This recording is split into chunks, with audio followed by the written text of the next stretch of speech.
Hi everybody. Today, oh sorry, should probably announce the episode of the name of my podcast. Hey, you found the Quadcast, and I, your host, John Brown, aka the Quadfather, am going to talk to you about caffeine and how it impacts your training. And I'm going to kind of like siphon in information from the study that I just found about how the data works and so on and so forth. So the main question that you're going to learn about today is, can caffeine improve your training? About me, my name is Sean Brown, founder and owner of Empirical Fitness. If you want different ways to contact me, follow me, see more of my content, there they are. And if you're a nerd and you lift weights, definitely come check out the Facebook group. And that's the Legion Nerds Who Lift Weights, and we talk about nerdy stuff. And yeah, this is me in one of my cosplays. Broly, if you're not a Dragon Ball Z fan, DBZ is like three-quarters of my personality, so yeah. So overview the study. So the study is called The Effects of Caffeine Supplementation on Neuromuscular Performance in Powerlifting Athletes, a randomized placebo-controlled quadruple-blind crossover study.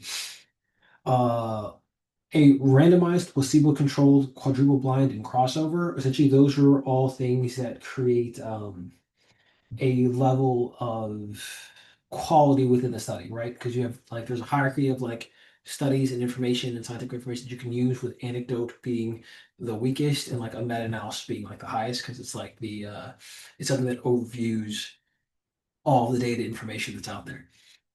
Um, if it's randomized, placebo-controlled, these are all good things. Quadruple blind. Anytime the study's like blinded, that's also good. And the crossover also good. So who are the participants? 16 male powerlifters. So powerlifters is a unique population um, as far as what they do, what they compete in, and the loads they lift, so on and so forth. What were we looking at? Obviously, you saw the title of this presentation. It's whether or not high dose of caffeine could A, affect your overall performance, and B, affect your perceived effort. Um, Testing as far as like movements, they looked at back squat and deadlift. They did not look at bench press. So let's just perform triples at 40, 60, 80, 40, 60, 80, and 90% of their one rep. So essentially, they were looking at various percentages of their one rep max, so what they know their one rep max was, in order to determine whether or not anything was happening after taking the high dose of caffeine. So essentially, we're thinking about like powerlifting versus caffeine dosage. Um, what was paid attention to, like how they analyzed the data, they looked at mean velocity, mean power, and mean velocity loss, and RPE. So RPE, think of that as like rate of perceived exertion. Mean velocity essentially is like the speed at which the bar is moving. Mean power is speed in relation to load, so on and so forth. So lifters also, well, there's a minimum credentialing. Lifters had a minimum of 2 years experience. I think they'd all at least competed at the regional level when it came to whether or not they could be recruited for the specific study.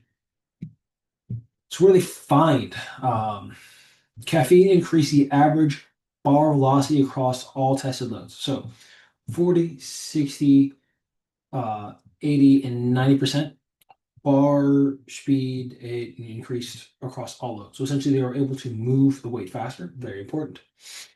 Um, there were also higher mean power at 80 and 90% of 1RM in like both those lifts. So it means both the squat and the deadlift. Overall, RP was lower in the caffeine group than in the placebo group. So what are they saying here? For people who were in the group that was taking a lot of caffeine, you have them essentially lifting across the board and even into the higher ranges, especially 80, 90%. This is where like you normally see a lot of grind, a lot of struggle. The mean power was greater. Essentially, they're able to move the bar faster, which is important. Um, Overall, RPE was lower. So not only are they moving what would be their top end as far as loads lifted, as far as what would be struggling, like all that essentially felt easier for the people who had taken caffeine. So the caffeine group essentially like under statistically the data was statistically significant in saying that the caffeine group performed better than the placebo group across all loads, and uniquely and surprisingly at 80 to 90% of the 1 RM. So that was pretty cool. And then once again, reviewing lastly, RPE, like your rate of perceived exertion, whether or not you're how fatigued you feel after you're done, whether or not you felt like that was your close to 1 RM, was lower than the placebo group. So the placebo group essentially felt the normal amount of fatigue versus people who had high doses of caffeine did not feel as fatigued upon completion. So what does this mean for you? It means that if you are into picking up heavy stones being like 45-pound plates, 45-pound bars, or I guess if you're an Olympic lifter, 20 kg bars. A high dose of caffeine can lower RPE at submaximal intensities. So meaning your rate of perceived exertion is lower with higher doses of caffeine when dealing with loads under your 1 RM. Keeping in mind that those who were tested in this, they tested submaximal 1 RM. They didn't actually test their 1 RM, so they can't say 1 RM was improved. But anything below 1 RM thus far was improved by taking caffeine. This is also a very specific population, powerlifters. If you are a powerlifter, you compete in powerlifting. If you are powerlifting adjacent, by powerlifting adjacent, I mean there are sports that involve lifting that may not be necessarily powerlifting. So, for example, like strongman is a sport that involves lifting heavy things. Olympic lifting is a sport that involves lifting heavy things. Of course, you have powerlifting, like we just said. Powerlifting and CrossFit, depending on like the competition style of workout, you could be lifting some heavy things. So, like lifting adjacent. Um, So I would say powerlifting and then branching out to like these other slightly adjacent sports that still involve like heavier lifting. Higher dosages of caffeine can probably hook you up. Uh Technically bodybuilding too. Bodybuilding is lifting heavy stones, but you're not competing in um you're not competing in the with the low lifting, you're using those heavy implements to try to alter physique and such a way. But it could potentially improve your workouts, so to speak. But to be clear, uh, lifting maximal loads doesn't necessarily mean that you're going to get better as a bodybuilder. I want to make sure I say that. But yeah, so specifically, powerlifters plus caffeine equals good stuff as far as when looking at like this this specific framework. So obviously they tested how much caffeine was taken, what these powers lifted, the percentage of alarms, so on and so forth. But this is also like a snapshot, right? We're going to talk about this more later. We don't know how these people slept that night afterwards, after taking high doses of caffeine, because caffeine impacts sleep. We also don't know a few other things. So keeping that in mind. I'll glance at the science. So caffeine's primary mechanism of action and acting is from its structural similarity to adenosine. Um, Essentially we're talking like really, really cellular, really like at the microcosm of like the cell of what is happening. So you have like uh I'm not gonna talk about that. We're just gonna continue to just talk about the cellular plants. If you guys have questions about like the in and ongoing of the cell and what is going on as far as like the action potentials and get really, really nerdy, like I'll definitely go in the comments. I'll even make a whole separate video about that, but I don't necessarily need to bore you with that right here. It binds to adenosine receptors to reduce sensations of fatigue. That's pretty cool. Due to a structural similarity, it allows that to happen. There's evidence that caffeine may act directly on skeletal muscle and increase calcium release. I don't know if you guys have seen like books, but essentially, like usually, like there's like a nerve and like there's like a signaling, and then there's like release of like ions and then like muscle contractions and releases and stuff like that. And that's like, once again, what's going on in the cell. Try not to get too deep in that. I will make a separate video if you guys need that.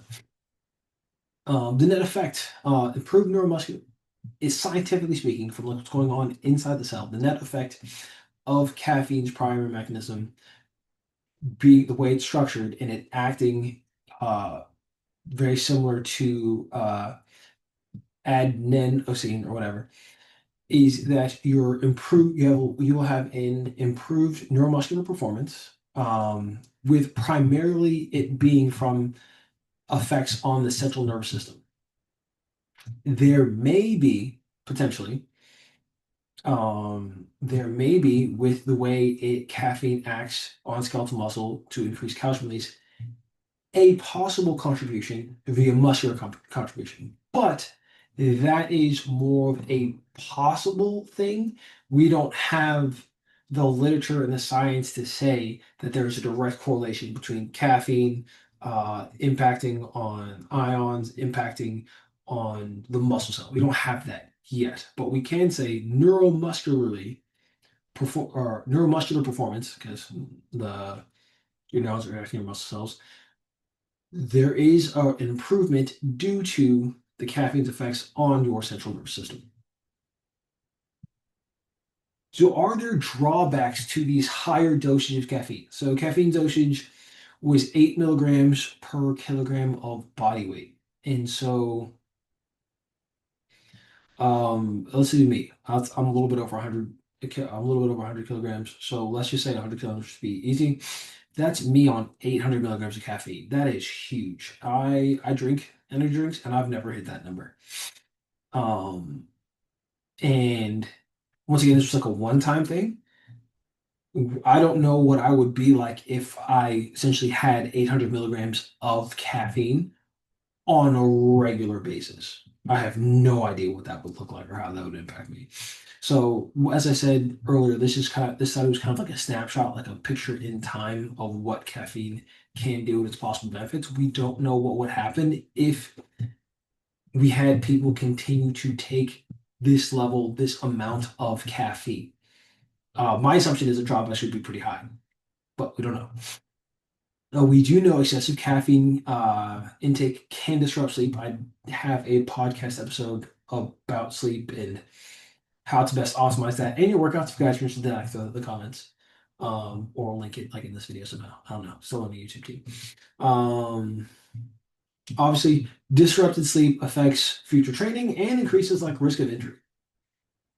So sleep is vital when it comes to progress and getting results. And caffeine, though it has benefits on your central nervous system and can dropped rated perceived fatigue, that doesn't mean that you are not actually fatigued or that taking it won't cause fatigue in the future. It just drops how fatigued you feel or affects how fatigued you feel from a specific exercise or from whatever was going on. So, summary, caffeine can improve performance. This is true. This is known. It's kind of cool. We know this to be true. High doses aren't needed in order to see benefits. What I mean by that is most people can experience a neuromuscular result via, their CNS, and if caffeine affects their CNS, with as little as 2 to 3 milligrams per kilogram of body weight, which would put me at like almost 100 kilos. That would put me at 200 or 300 milligrams of caffeine, causing and seeing benefit versus over doubling that. Scary stuff. The long-term effects of high dosage haven't been studied. We have to remember that caffeine is a stimulant. Caffeine is technically like a lower level drug, and thus you can get addicted to, and your body can get physically addicted to having higher levels of caffeine. Taking that away could affect energy levels. Could be drawbacks, like if you try to like have less, or if you can't get access to as much. So having these high doses for a long time hasn't really been studied enough to let you know it's like a good idea. Carry over to other sports isn't guaranteed. So once again, I talked about like their specific population. This 16 powerlifters were studied. There are sports that are adjacent to powerlifting that there might be better carryover or transfer to. Like I said, I would say kind of bodybuilding. So like lifting heavy loads in the gym, bodybuilding, reducing fatigue while you're training definitely could be beneficial. Sorry guys, my dog and I have a new cat are getting to know each other beneath my feet as we speak. Um, so powerlifting transfer to bodybuilding potentially, CrossFit potentially, Olympic lifting potentially, and strongman potentially are ways and areas that I think that there can be easy transfer of results from the study if you're trying to if you're wondering whether or not this caffeine will benefit you, will help you improve, will get you results that you're looking for. If you participate in those things, there is a chance that having higher dose of caffeine will help you see results. Carryover into other sports isn't guaranteed. When I say that, I mean, for example, I kind of transferred myself into more of like the aerobic sports realm. So like I'm spending a lot of time like zone two running, cycling, rowing. So doing that, caffeine knocking down my perceived fatigue, that's not a bad thing. Like that always happen, but when you get to like aerobic sports, your neuromuscular adaptation doesn't play as much a role in your results or success that it does when lifting like heavier loads. So if you're someone who is more on the aerobic spectrum when it comes to like your physical activities from your sports and things of that nature, caffeine might not have the same result, the same benefit that it did for these powerlifters if you're not in one of the adjacent sports that I just listed. Sorry, guys. Apparently, critters like to knock over stuff. Oh, nutrition coaching. Um, Check it out here. This is me and my 90-day transformation. If you're interested in learning more about like what supplements can help you get results, if you're trying to have a transformation like this, if you're sick of trying to figure out what can get you results, how you can change your body, how you can change your physique, any of these things are thoughts that are kind of roaming through your head, I would say scan that QR code, use your phone. If you're watching this on your laptop, or take a screenshot and then have your friend scan or something like that, you have options. But essentially, QR code, this will help you get access to our intake form, and someone, either myself or someone on my team, will help you get these nutrition-oriented results, help you change your physique, and improve your supplementation game to help you get results. Most people don't realize that they're usually not eating enough protein, they're usually not getting enough fiber. There are supplements that can help you have higher adaptations and higher tolerance to both stress, that can help you relax so you can recover more, because we know recovery is what will help you optimize your gains in the future. But yeah, so nutrition coaching, if any of those things sound like things that interest you, that will help you improve your game, definitely scan that QR code and come hang out with me and my team, and let's get you these gains. This includes today's quadcast episode. If you guys have any questions on um, nutrition coaching, on whether or not caffeine is a supplement that you should be intaking to help improve your athletic performance, the results you're trying to get, so on and so forth, throw those in the comments. I'd love to answer them and have a discussion with you in said comments. But yeah, this concludes today's episode of the Quadcast. I hope you found it informative. If you have questions, comments, concerns, comments, and I'll see you guys in the next episode. Ooh. And if this is your first time coming across my channel, please like and subscribe. Really appreciate it. See you in the next episode. Later.